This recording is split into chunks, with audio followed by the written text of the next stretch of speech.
first couple of housekeeping notes. The website now that you'll see is, or you've got, is a draft, and we know there are some mistakes, but the mistakes are very small. And the big thing is that you, if you know there's a mistake or see there's a mistake, we'd like you to let us know. Second thing is, if we can have the slides up, if you Google it, you Google our website, you may not find our website because it's only brand new. So the website, that's the title of the website, and it's nothing but that. Now,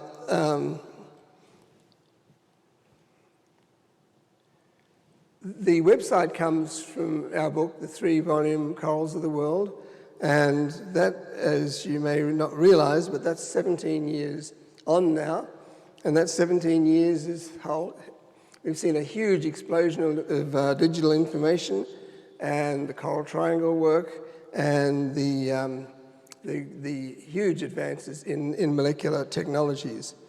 So there's been a lot for us to take aboard, but the important thing is to realize that this is not informatics. It really is something that's developed from the book, and it is like any other publication, the points of view of the authors, rather than just a regurgitation of what's maybe on museum shelves or wherever.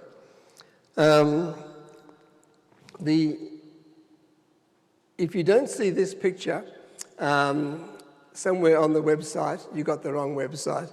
But if you go diving, you do see all that. You need to get out of the water quickly and see a shrink. But these are just pictures of corals you're used to, and this is the focus of the website. It's all focused on species of corals so that people who work with corals can get on with a stable name and a way to identify them and find out all about them. You don't have to be a diver, but it sure helps. Now that is the final target we will have for the website, and that's a way off yet. So this is where we are at the moment. It's reduced in size, but it is the main guts of what you will need to know about corals. The amount of work that's gone into this is pretty substantial. Those green areas there are where we have worked repeatedly over and over and over and over again till we've worked out all we can find out about every coral in all that area. And then we've been to other areas where we haven't worked on the full gamut of all the corals, but we've specialized in some areas, or we've been tackling some specific problems. Now the blue areas are where we've methodically gone through masses of collections and to find out just what's what about all those collections. So all this is original information, and it's the pink areas are where we've never been, and the only information we've got about those areas is in publications. So we've covered most of the world, and what I've just shown you is roughly 80 plus man-years of work. So there's been a heck of a lot of work has gone into this. And Dan, if you can take it away. First of all, I snuck into Mary's study and took a picture of her work environment, and she has vast amounts of information about just about everything you can imagine about what corals, where and why and what is it. Only a very small proportion of this can appear on the website, but it's all there and it will appear in future times. We can talk about that. But now, if we could, Dan, can you fire that up? And hello, I'm Charlie Veron. On behalf of my colleagues, Mary Stafford Smith, Emre Chirac and Lyndon Devandia, welcome to Corals of the World. Not all of this website has been completed. We ask for your patience. Mary will now take you around the website to show you the facets of the work we have already done. Mary is co-author, scientific editor and designer of the website. Over to you, Mary. Thank you, Charlie. The website currently has two core components which lead to a third, the species fact sheets. The first of these, Coral Taxonomy, is a comprehensive reassessment of all living, reef-building corals, as well as all commonly or recently used names and synonyms associated with them, including those revealed by genetics. The results of this reassessment are summarised in the Taxon Finder tool, which underpins the use of names throughout the website. The Taxon Finder can be accessed either directly through the home page or via the Coral Taxonomy drop-down menu. This is the place to go to find any species name that doesn't appear elsewhere. It may have been synonymised or the genus may have changed. As you start typing a name in the Find box, a drop-down menu of options will appear. Select the name of interest and click Find. In this example, Plesiastrea ervili is seen to be a synonym of Plesiastrea versipora, and accompanying taxonomic data for both names are given. About 2,700 species names, many with two or more historical genus names, are included in this tool. Click on View Species Fact Sheet to see details about the target species. We'll have a more detailed look at the fact sheets in a moment. Some of the genus names that appear on this website will be unfamiliar to many users, and others are still in a state of flux. Where there is doubt or disagreement, we have taken a conservative approach, maintaining the status quo until further work provides clarity.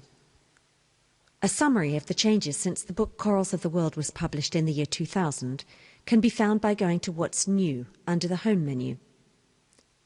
The section Website Policy, also under the Home menu, provides information about the various approaches that different authors have taken, and a broad overview is included in the Taxonomy menu. Alternative opinions are given in the taxonomic notes, which appear both in the Taxon Finder and in the species fact sheets. The second major component of the website relates to species distribution.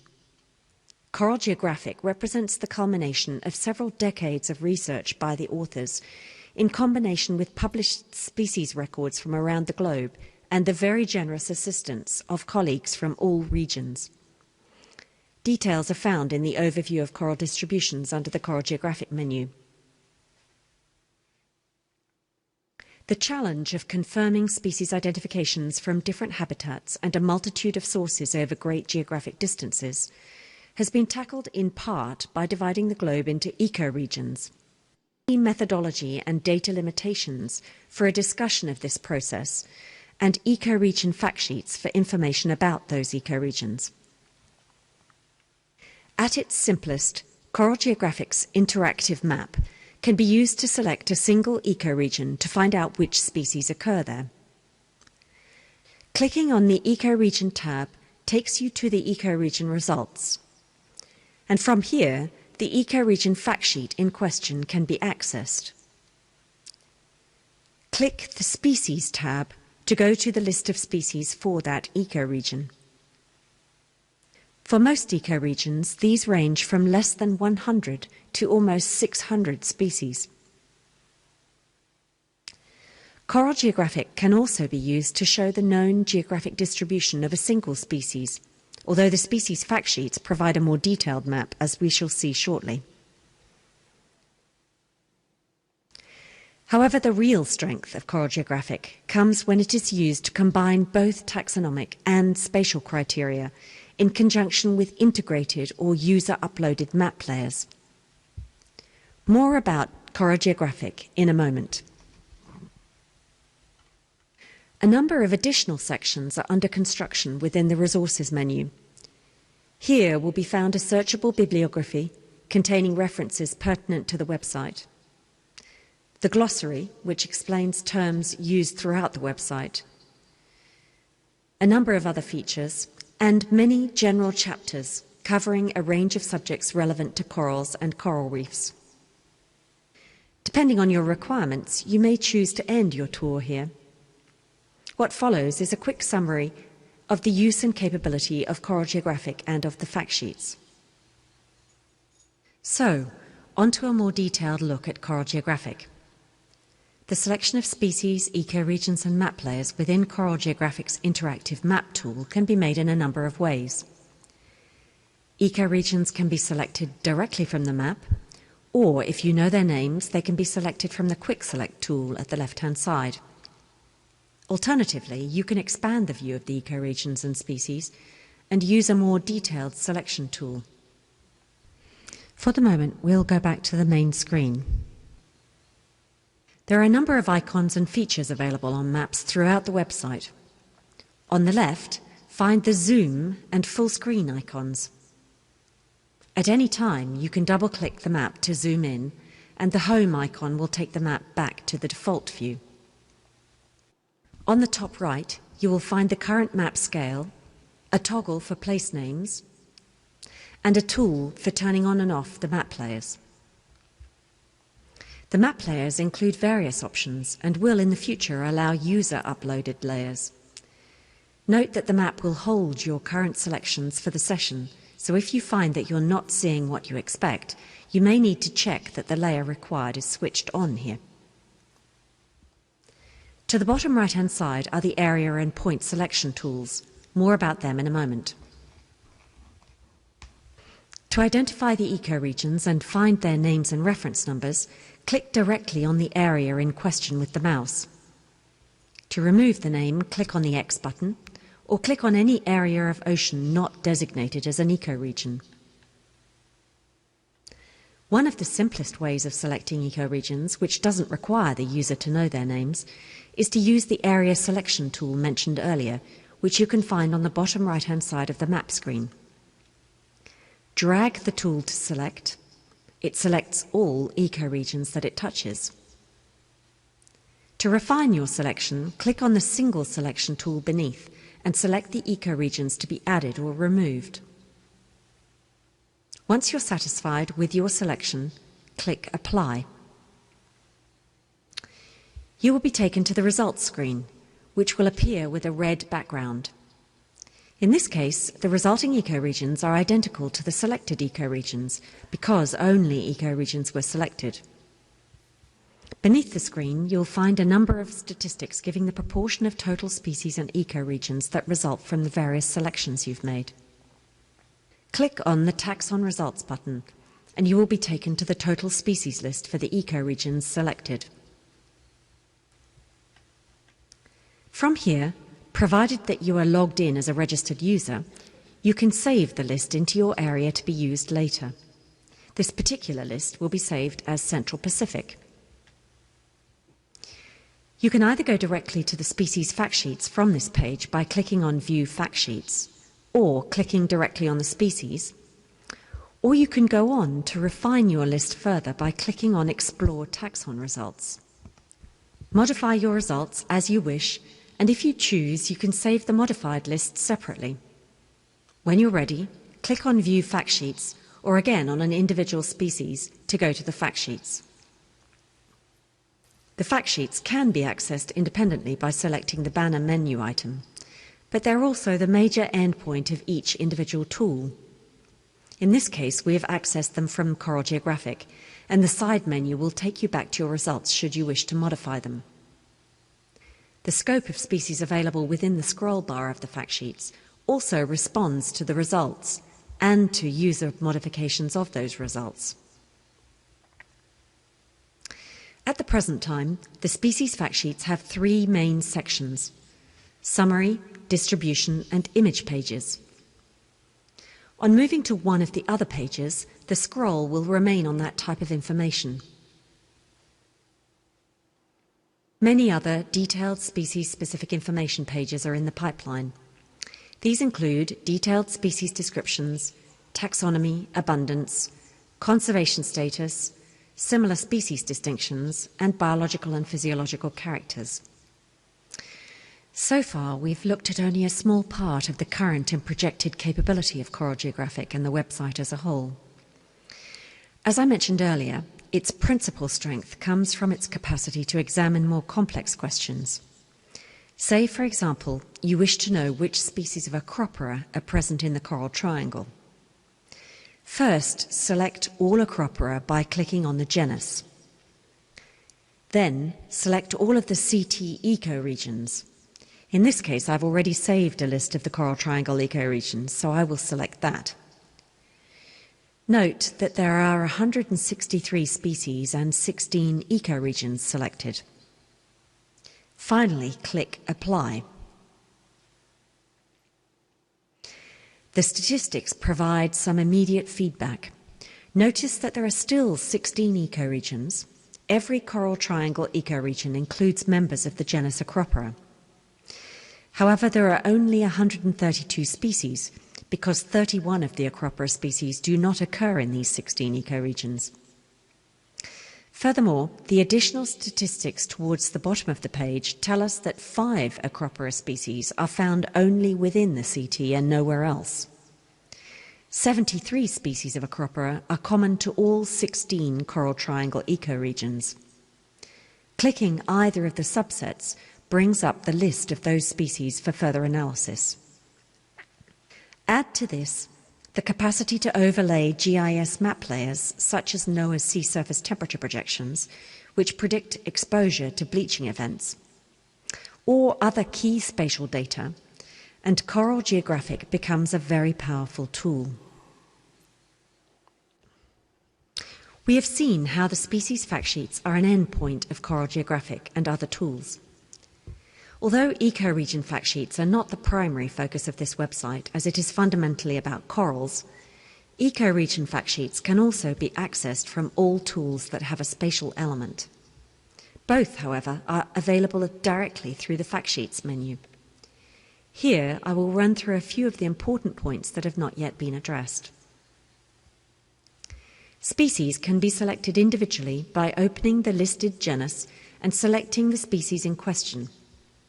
However, in general, it can be faster when selecting a number of species to use the Quick Select tool in the left panel. If you wish to look at an entire genus, click on the genus name and it will select all species within that genus. Start typing any part of the taxon name and options will be presented for selection. You can select and deselect multiple species within this tool. You can also select any pre-saved lists. When you are satisfied with your selection, click Apply, and the results will be displayed in the same way as they were for Coral Geographic. Make your way to the summary fact sheet pages as before. Within the summary page, click on the species and genus authorities for further information and references for the authorities. Similar species open in separate browser tabs so that they can be resized for direct comparison. Reference details are available in pop-ups. For those who are familiar with the Corals of the World books published in 2000 and from which this website has developed, there is a summary of changes which have occurred to the species since that time. Click on the images of the carousel to bring them up in another tab. From here, the universal browser tools can be used to zoom and detach tabs for comparison side by side if desired. The species image and map in the species banner can be used as quick links to the summary page and distribution page from any page on which the species banner is present. The species distribution map is presented as 4 layers. Presence or absence of a species in an ecoregion is denoted as confirmed, dark green, strongly predicted, light green, doubtful, tan, or no record, off-white. These layers can be switched on and off in the Layers tool at the top right-hand side of the map. Finally, the image page provides additional options to view the colour or black and white images. Thanks, Mary. If you'd like to turn to History and Scope, you can see further detail about the website. You can also play around. With a bit of practice, you can get a lot more out of it. There are two areas now that we are working on. The first is Coral ID, a program that will enable you to identify corals with a high degree of certainty. The second is called Coral Inquirer. When combined with information from other sources, especially oceanography, information about species, species traits, and environmental conditions, we will be in a position to predict the demise of species both regionally and totally, and hopefully have good solutions for their protection. This is something that lies in the future. Please be patient, and in the meantime, enjoy the website. Wow, what a film star. There are two really big issues in putting all this together. It was 10 years it's taken to build this. The first issue is created by the corals themselves, and I'll only just turn to the central one, and that is that this is how corals were once collected. These guys are the people responsible for collecting very large proportion of type specimens, and these are the specimens which underpin coral taxonomy now, and which make it, in my view, such an unnecessary pain. But anyhow, we have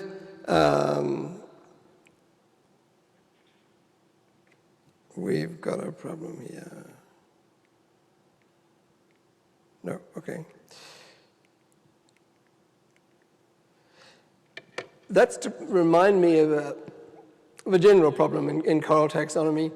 James Dana of antiquity was head and shoulders above his colleagues, but when Mr. A.E. Veron inherited Dana's whole scene, he made an incredible botch of it. And people of that time, when they did botch some things up, they really did it badly. And all these problems remain active today and are there to just destabilize taxonomy. So I'll give you an example of how we treat things. This is a picture of Darwinian evolution of anything.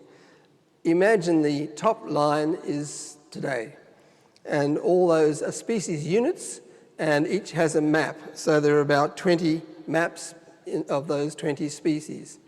Now this is reality. This is reticulate evolution. This is how most forms of life have evolved over time. There are no points of origin, and genes can go from the bottom to the top through this web of interchange, which is driven by ocean circulation patterns. Now, these two are very different. My point, and I'll only make this one point and move on, if you were to make a cladogram of that left-hand diagram, you would have a cladogram which would map pretty well onto that imaginary evolutionary pattern. But the diagram on the right, which represents reality, the cladogram may or may not be the same. It's very likely to be a bit different.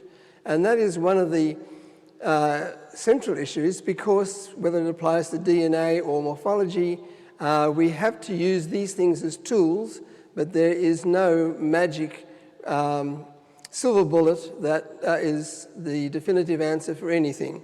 And when you take these over very big geographic distances, then you start getting really complicated.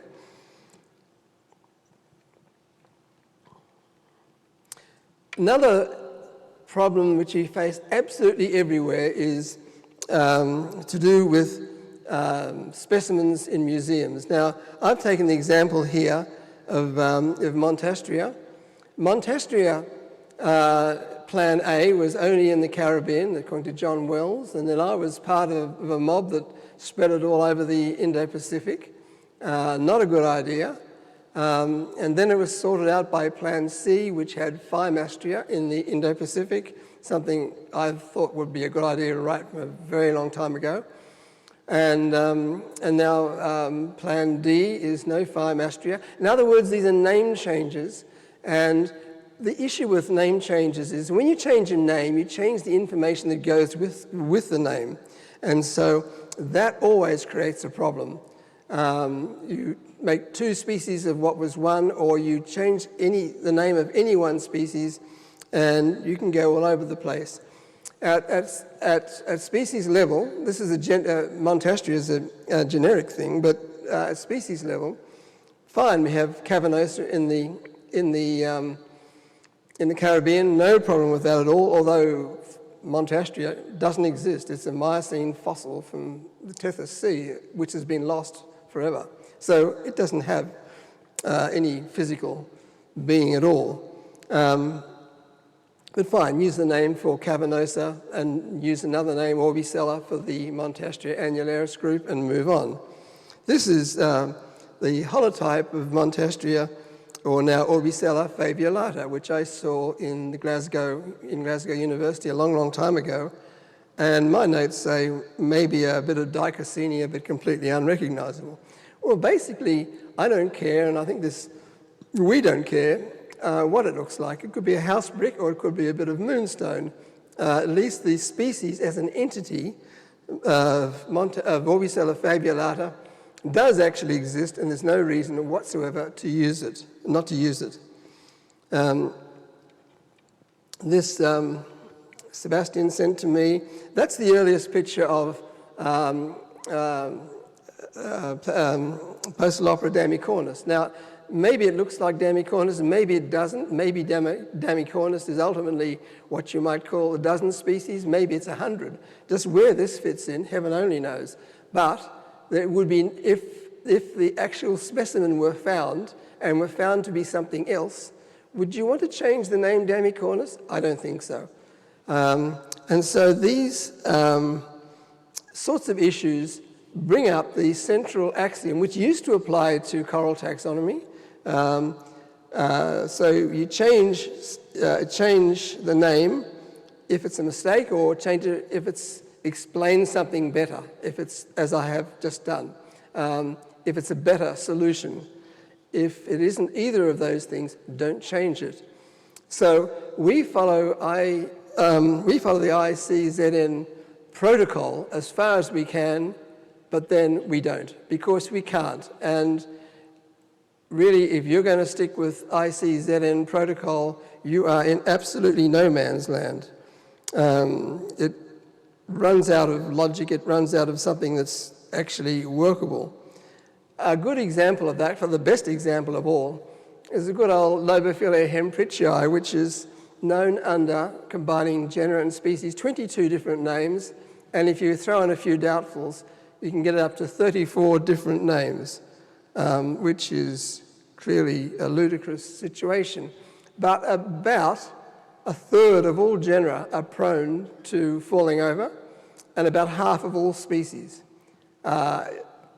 because you can find some reason, some way of having a need or a pathway to changing the name. So we go in for a lot of stability and only change names if there's a good reason to. Now I'm just going to go on a little bit about the website that Mary's introduced.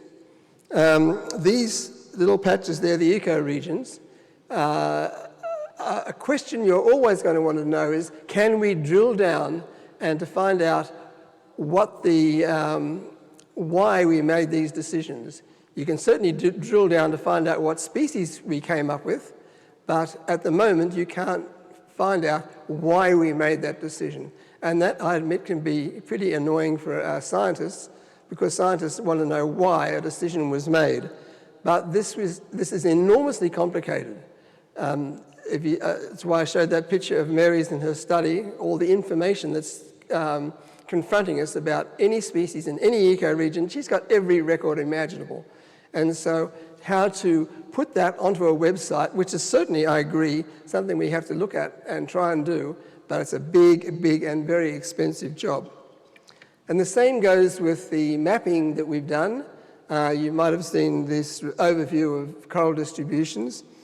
The dendrogram there is drawn from solid data that existed at the time. The details will always change and keep on changing, but to drill down to find out the list of species which we base that on still remains something that would be difficult for you, and so you would contact us if you want to do it.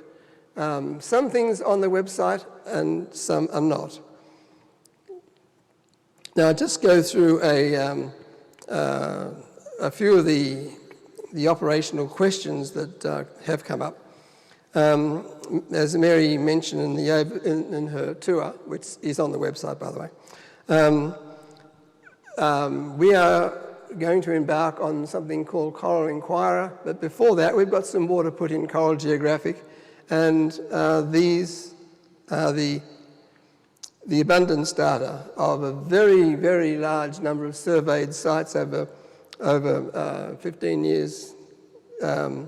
And we have some 2 million abundance records which cover those parts of the world. And so those maps actually, when it crunches down, that is the map of Stylophora pistillata.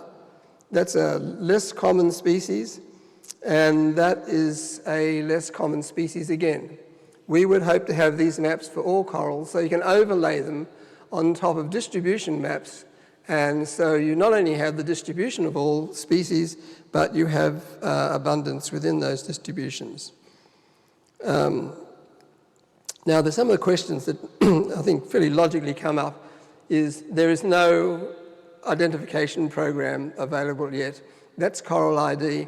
That's something which we must have, because Coral ID you don't have to flip through endless fact sheets. It's quicker to flick through fact sheets than it is through my old book, but no one wants to flick through a lot of pages, and so that's obviously something to come. Another one is that most people who want to identify corals want to do so at sea or wherever they've got a field station, and they may or may not have the internet. And so we have to look at that one, having at least Coral ID, not dependent on the internet. Coral Geographic will be, because it's the website that builds the maps. So, but for the actual field use, we hope to get around that earlier rather than later. Another problem is versioning. We're going to have versions of the website, but versioning is the big technical problem, and it will be a difficult one to solve. Again, that's a case of being patient.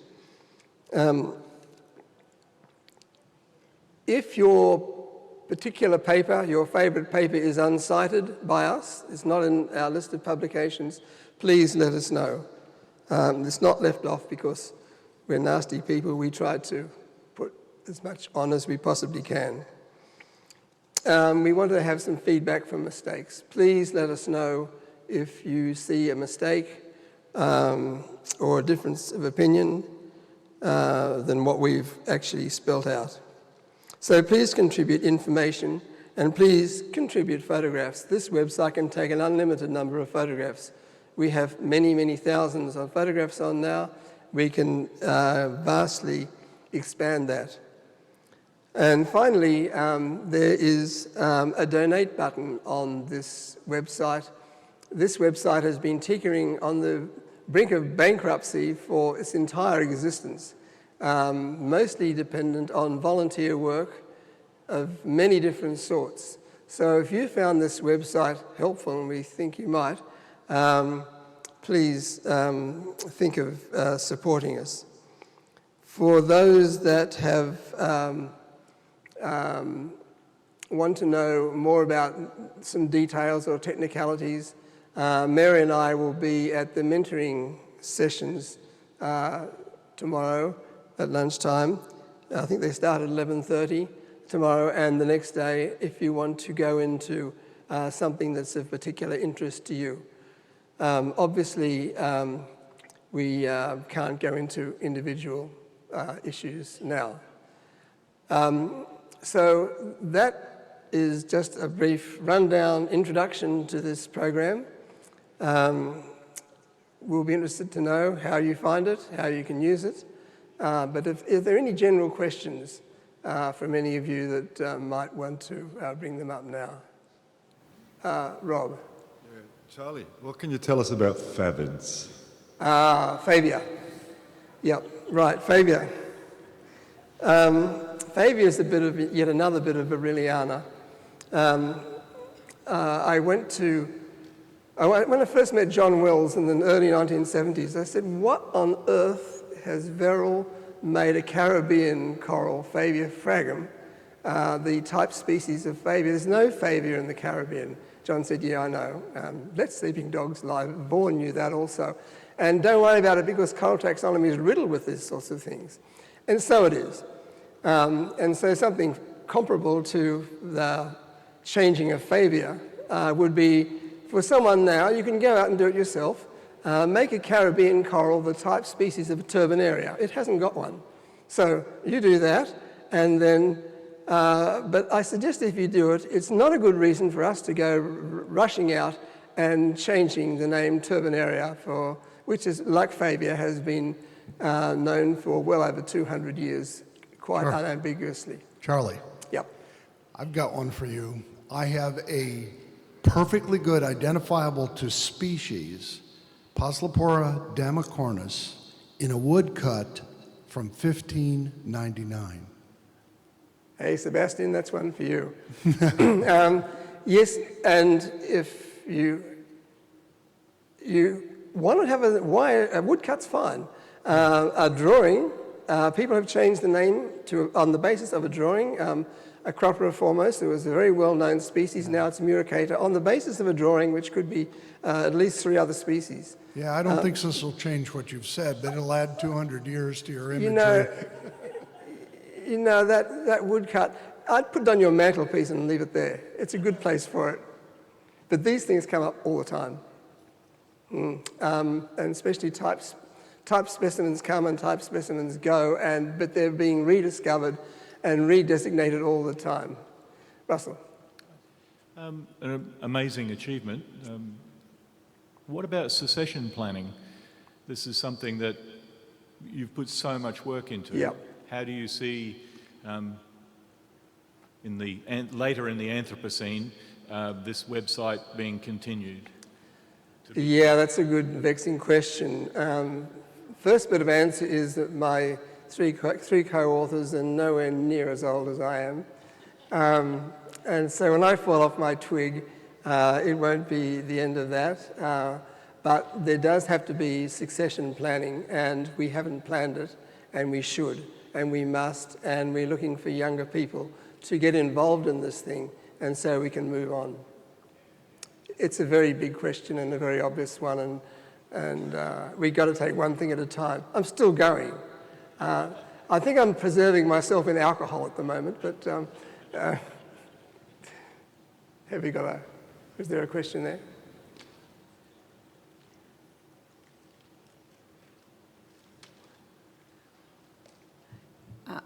Are you trying to address any institutional support in succession planning? So one of the major institutions in Australia that takes this under their wing and says that this will be part of our long-term responsibility. Yeah, that would be a very good thing to do indeed. Yep. Have you addressed that with any of the institutions? Is there any interest? The institution fell over completely. So we got to try again. My old institution, Australian Institute of Marine Science, that was going to be that institution, but they thought it was all too big and too difficult and too expensive. And it was difficult and expensive. Yep. But you're right. Well, look, I think people are filing in for a very special reason, and it's not often that, could we have the website, could we have the PowerPoint up and going? Dan, are you there? The computer went to sleep and waking up. People just come on in. I've known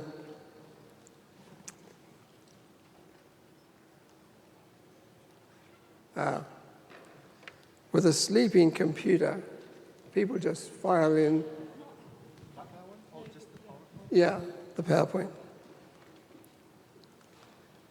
I once want to get some pictures of postal opera around Hawaii, and I couldn't get pictures of Postlopora mollikensis. And a fish guy came up and said to me, "Charlie, what a good excuse for me to go diving. I'll go and get these pictures for you." And that is just another little bit of anecdotal bit about a very special guy. And so it's very good for me to turn the room over to this guy who I don't know quite where he is at the moment. But anyhow, for the coral side of things, thanks you for listening to me, and enjoy the website. Bye for now.